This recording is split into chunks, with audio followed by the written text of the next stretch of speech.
Ikang Fauzi ungkap saat terakhir Marissa Haque masih mengajar tapi posting hening. Hingga akhir hayatnya Marissa Haque masih sempat mengajar. Dia tercatat sebagai dosen Sekolah Tinggi Ilmu Ekonomi Indonesia Banking School di Kemang, Jakarta Selatan. Artis era 90-an ini mengenyam magister pada prodi S2 Linguistik Terapan Bahasa Inggris di Universitas Katolik Atmajaya, S2 Hukum Bisnis dan S2 Ekonomi dan Bisnis di UGM, S2 Kajian Timur Tengah dan Islam Konsentrasi Keuangan Syariah UI dan S3 Pengelolaan Lingkungan di Institusi Pertanian Bogor.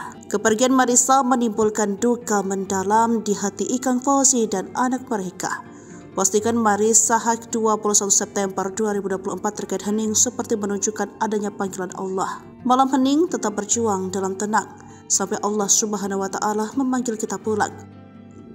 La ilaha illa anta subhanaka inni kuntu minaz zolimin. Ia pun meninggal dini hari Rabu 2 Oktober 2024 di usia 61 tahun.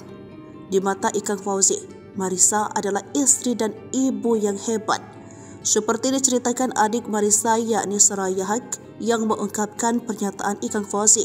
Sebelumnya tak ada tanda-tanda apapun. Marissa beraktivitas seperti biasa, mengajar dan pulang istirahat pada malam harinya. Namun pada malam harinya Marissa sudah tak bergerak. Kakak saya sudah tidak bergerak lagi, ujar Soraya. Meski sempat dibawa ke rumah sakit Bintaro, namun Marissa dinyatakan meninggal. Marissa dimakamkan di Tanah Kusir Rabu sore. Iring-iringan panjang dari keluarga, kerabat dekat, rekan sejawat, mahasiswa dan dosen mengantarkan Marissa ke peristirahatan terakhir.